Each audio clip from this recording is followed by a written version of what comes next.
जय माता दी। अल्टीमेट ज्ञान में आपका हार्दिक स्वागत है। सावन का महीना बहुत सी खुशियां लेकर के आता है और बहुत सी खुशियों के साथ में बहुत से ऐसे प्रयोग भी हैं दोस्तों, जिन्हें यदि हम करते हैं तो हमें जीवन में बहुत सा सुख आनंद भी मिलता है, धन संपत्ति भी प्राप्त होने लगती है। अब मैं आज जो आपको मार्ग बताऊंगा और बड़ा छोटा सा सरल उपाय बताऊंगा। आप जितना खर्चेंगे धन उससे दुगना आने लगेगा। अब आप जबरदस्ती ये नहीं करना कि चलो जितना है खर्च दो इनको। एक साधारण सी बात बता रहा हूं कि जितना आप खर्चेंगे अपनी आवश्यकता के अनुसार उससे दुगना आपके पास आएगा। अब दोस्तों प्रयोग है बहुत छोटा सा।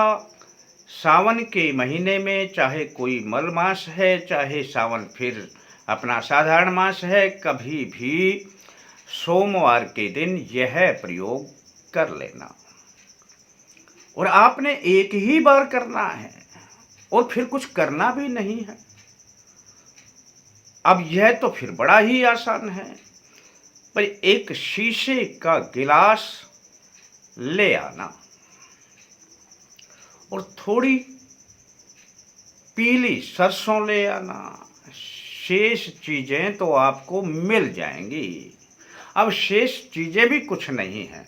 अब यह मैं आपको बता ही देता हूं। सोमवार के दिन आपने अपने शीशे के गिलास में एक बिल्व पत्र का पत्ता ले आना है। बिल्व पत्र जो भगवान भोलेनाथ पर शिवलिंग पर चढ़ाया जाता है। एक बिल्व पत्र लेना और शीशे के गिलास में रख देना। ध्यान रहे बिल्व पत्र जो 3 पत्तों का समूह है वही रखना है। अब वह उल्टा रखा जाए, सुल्टा रखा जाए, टेढ़ा हो जाए, कोई फर्क नहीं पड़ता है, आप उसमें रख देना। पूजा में काम आने वाला सिंदूर, थोड़ा सा सिंदूर उन पत्तों पर डाल देना। चुटकी भर लेना और तीनों पत्तों पर थोड़ा थोड़ा ऊपर से ही डाल देना, कहीं भी गिरे कोई फर्क नहीं पड़ता। अब उस गिलास में पीली सरसों भर देना। वह पहले से ला करके रख लेनी है।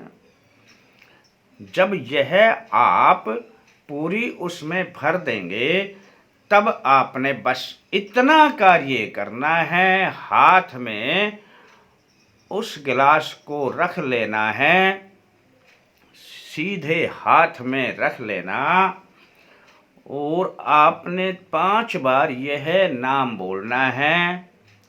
ओम श्री भगवते सांब शिवाय नमः। ओम श्री भगवते सांब शिवाय नमः 5 बार यह बोल देना। गिलास को पूजा स्थान में रख देना। कुछ भी पात्र दूसरा उसके ऊपर ढक देना। आपका काम संपूर्ण हो गया है। आपने कुछ करने की जरूरत नहीं है। अब पूजा स्थान में अगरबत्ती जलती है तो धूप बत्ती जलती है तो दीपक जलता है तो जो भी होता है तो कोई अपने आप ही इसकी पूजा होती रहती है। 21 दिन तक रखे रहने देना दोस्तों। 21 दिन के बाद इसे उठाना और किसी भी पीपल के पेड़ की जड़ में छोड़ देना दोस्तों। यदि इतना कर दिया दोस्तों तो समझ लेना इसमें भगवान भोलेनाथ की कृपा, भगवान विष्णु की कृपा, बजरंग बली की कृपा तो आएगी ही आएगी। और इसके साथ में नवग्रह की जो भी पीड़ाएं हैं वह सब दूर होने लग जाएंगी।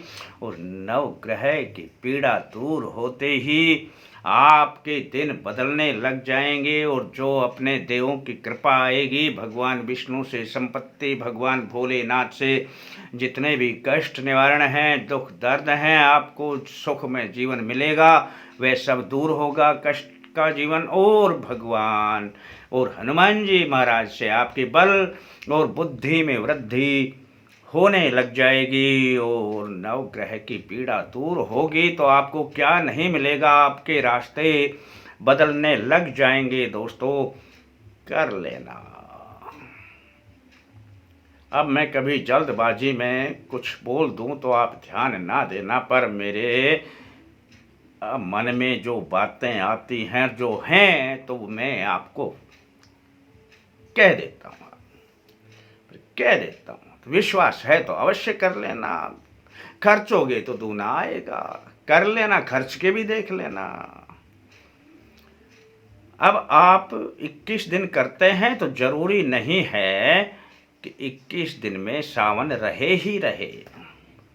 आप सावन में बस यह प्रयोग शुरू कर देना, उसके बाद चाहे 21 दिन कभी भी पूरे हों, कभी भी इसको 21 दिन के बाद, अब जरूरी नहीं है 22वें दिन ही आपने डालना है, 23वां भी हो जाओ, 24वां भी हो जाओ, कोई फर्क नहीं पड़ता, पर कम से कम 21 दिन रख लेना।